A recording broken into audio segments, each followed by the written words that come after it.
ക്രൂശിൽ കാരിരുമ്പാണിയാൽ തച്ചിടുന്നു. നാഡീഞരമ്പുകൾ സർവം വേദന കൊണ്ടു വലിഞ്ഞിടുന്നു.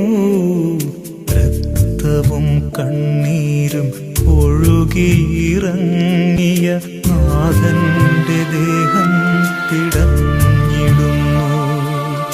ഇന്നും ആണികൾ തറയ്ക്കുകയല്ലേ മർത്യന്റെ ജന്മാവകാശങ്ങളിൽ. ലാസറും തളർവാദ രോഗികളും മോചന തീരങ്ങൾ തേടിടുമ്പോൾ ഹൃദയം തുറക്കൂ ജനമേ, നീതികൻ നിലവിളി ശ്രവിച്ചിടുവിൻ.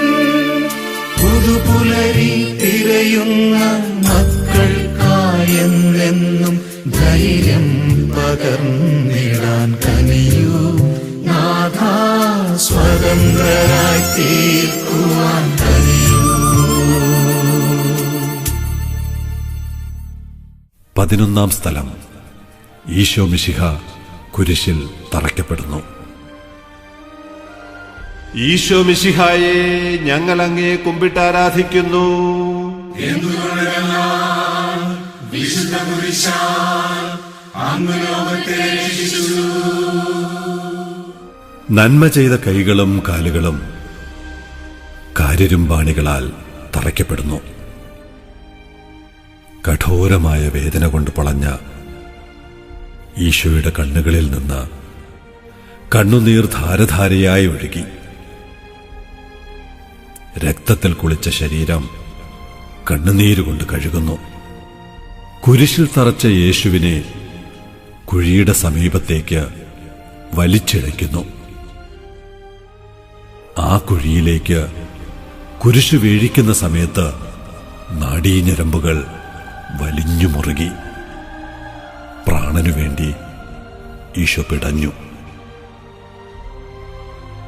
കുരിശിൽ തറയ്ക്കപ്പെട്ട ഈശോ ബന്ധനത്തിൽ കഴിയുന്നവരുടെ പ്രതീകമാണ്. അന്യായമായി സ്വാതന്ത്ര്യം നിഷേധിക്കപ്പെടുന്നവർ, നീതിക്കു വേണ്ടി ശബ്ദിച്ചതിന്റെ പേരിൽ ഇരുട്ടറയിൽ അടയ്ക്കപ്പെടുകയും പുറന്തള്ളപ്പെടുകയും ചെയ്യുന്നവർ, ആരുടെയൊക്കെയോ തെറ്റിനും കുറ്റത്തിനും വേണ്ടി ഇരകളായിത്തീരുന്നവർ, ഇവരിലൂടെയൊക്കെ യേശു ഇന്നും കുരിശിൽ തറയ്ക്കപ്പെടുന്നു. ഈശോയെ നീതിക്കും സത്യത്തിനും വേണ്ടി ക്രൂശിക്കപ്പെടുമ്പോൾ അങ്ങയുടെ ആത്മധൈര്യം നൽകി ഞങ്ങളെ അനുഗ്രഹിക്കണമേ. കർത്താവേ, അനുഗ്രഹിക്കണമേ. പരിശുദ്ധ ദൈവമാതാവേ, ക്രൂശിതനായ കർത്താവിന്റെ തിരുമുറിവുകൾ എന്റെ ഹൃദയത്തിൽ പതിപ്പിച്ചുറപ്പിക്കണമേ.